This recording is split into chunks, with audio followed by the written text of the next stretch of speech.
Hello అండి, ఎలా ఉన్నారు అందరూ? ఒక మనిషి దగ్గర ఇప్పటికే కోట్ల రూపాయలున్నాయి. అయినా ఇంకా ఎందుకు సంపాదించాలనుకుంటున్నాడు? ఎందుకు కొందరు ఎంత డబ్బు ఉన్నా సంతృప్తిగా ఉండరు? ఇదే the psychology of money chapter 3 never enough మనకు చెప్పే చాలా ఇంపార్టెంట్ లెసన్. వీడియో చివరి వరకు చూడండి. ఎందుకంటే ఇది డబ్బు గురించి మాత్రమే కాదు, మన మనసు గురించి కూడా చెప్తుంది. ఈ చాప్టర్లో ఒక రియల్ స్టోరీ చెప్తారు. ప్రపంచంలోనే అత్యంత ధనవంతులైన పెట్టుబడిదారులొకరు. ఆయన లక్షల డబ్బులు సంపాదిస్తున్నారు. ఆ కాలానికి అది ఊహించలేని సంపద.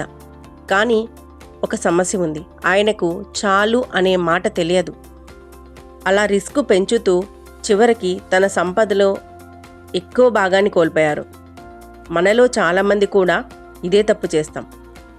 50,000 సంపాదిస్తే 1,00,000 కావాలి అనుకుంటాం. 1,00,000 సంపాదిస్తుంటే 5,00,000 కావాలి అంటాం. తర్వాత ఇల్లు, కారు, పెద్ద ఇల్లు, ఇంకా పెద్ద కారు. లక్ష్యం పెరగడం తప్పు కాదు, ఎప్పటికీ సరిపోదు అనే భావన ప్రమాదకరం. మన సంతోషం చాలాసార్లు మన బ్యాంక్ బ్యాలెన్స్ మీద కాదు, పక్కవారి బ్యాంక్ బ్యాలెన్స్ మీద ఆధారపడుతుంది. నీ దగ్గర ఒక మంచి ఫోన్ ఉంది, నువ్వు హ్యాపీ కదా. కానీ నీ ఫ్రెండ్ ఒక ఐఫోన్ కొనగానే ఒక్కసారిగా నీ ఫోన్ పాతదైపోతుంది. ఇదే కంపారిజన్ ట్రాప్ అంటే. సోషల్ మీడియాలో ఇది ఇంకా ఎక్కువగా ఉంటుంది. ఎవరో ట్రావెల్, కార్, లగ్జరీ లైఫ్ చూపిస్తే మన జీవితం తక్కువగా అనిపిస్తుంది. కానీ గుర్తుంచుకో, comparison is the fastest way to destroy happiness.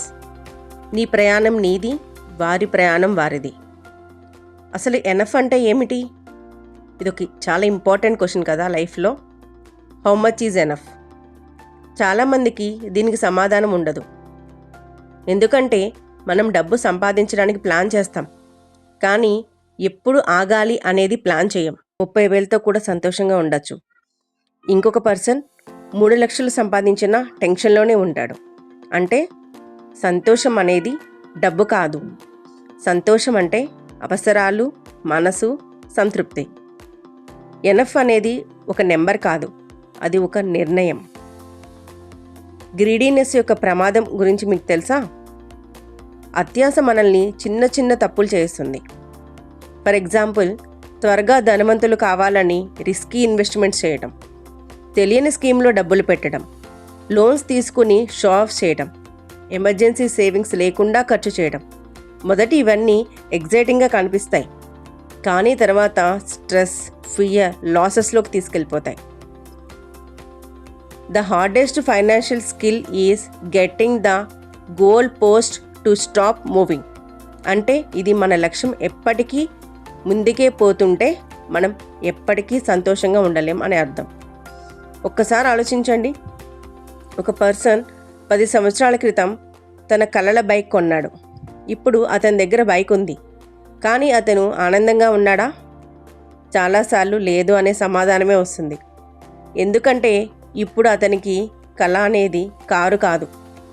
Car వచ్చాక ఇంకొక పెద్ద కారు కావాలనిపిస్తుంది. ఈ చాప్టర్లో మనకు చెప్పేది అదే. కొన్నిసార్లు ఆగి మన దగ్గర ఉన్నదాన్ని కూడా చూడాలి. కంపారిజన్ తగ్గించు, నీ ప్రయాణం మీద ఫోకస్ చేయి. ఎనఫ్ అనేది తెలుసుకో, నీకు నిజంగా ఎంత అవసరమో తెలుసుకో. గ్రీడీనెస్ని కంట్రోల్ చేయి. త్వరగా ధనవంతులు కావాలనే ప్రయత్నం చాలా ప్రమాదకరం.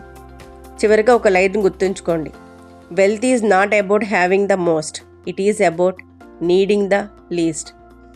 డబ్బు ఎక్కువగా ఉండటం కంటే మనసుకు శాంతి ఎక్కువ ఉండటం ముఖ్యం. మీకు ఈ సమరీ ఉపయోగపడితే లైక్ చేయండి, కామెంట్ చేయండి, ఎనఫ్ అని రాయండి. ఇంకా ఇలాంటి బుక్ సమరీస్ కోసం నాలెడ్జ్ త్రూ బుక్స్ని సబ్స్క్రైబ్ చేయండి.